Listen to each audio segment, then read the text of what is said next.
Okay, so today we're gonna make some apple pancakes, and I'm gonna show you a recipe I came up with that was inspired by this cookbook, Tartine Number 3, which was recommended to me by my friend David Heath when I first started getting into making sourdough bread. And it's full of beautiful pictures and stories, but also some really great desserts.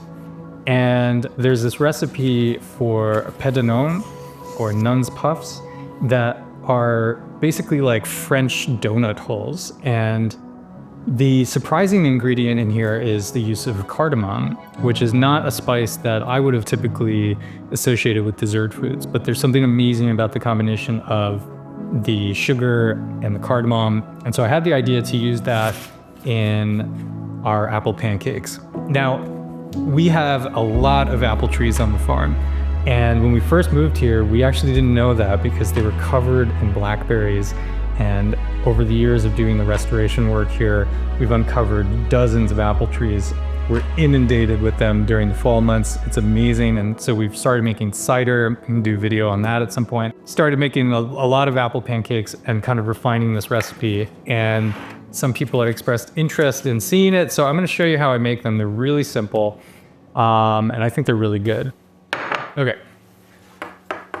Peel our apple.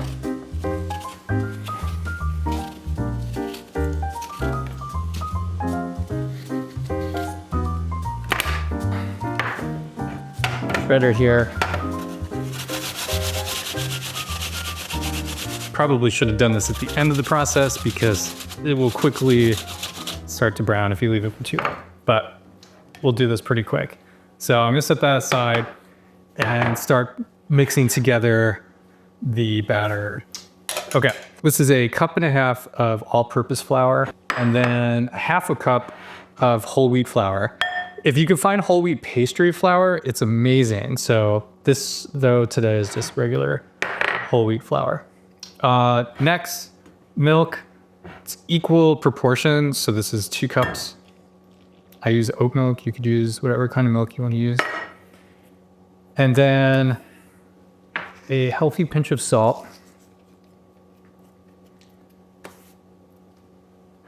And we've got maybe like a tablespoon of sugar. You could use more, you could use less.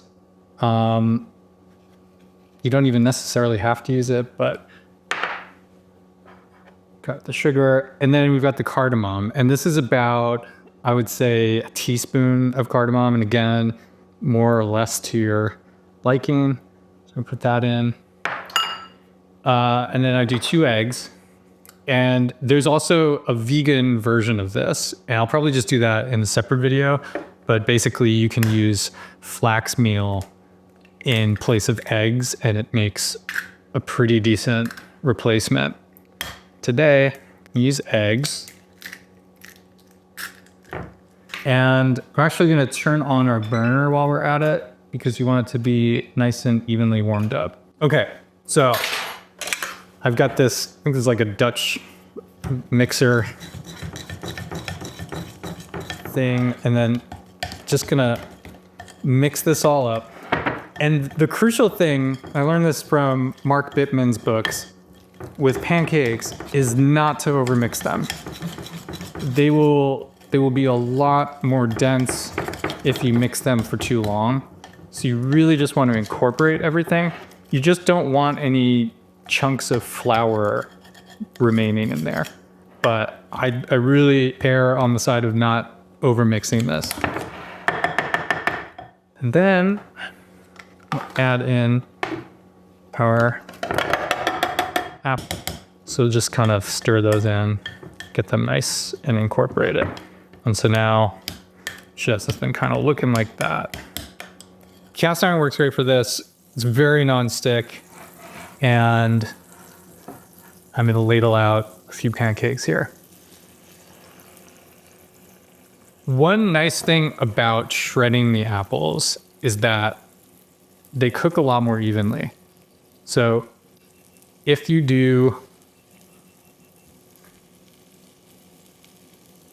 chop up, if you do kind of coarse pieces of apple and you do kind of like a chunkier sliced apple, then you're gonna have a harder time cooking it evenly all the way through, I find.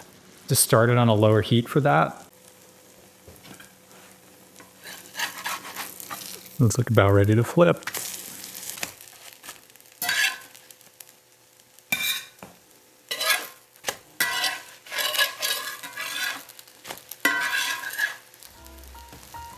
So simple, so good. Subscribe if you want to see how we make our own maple syrup here on the farm.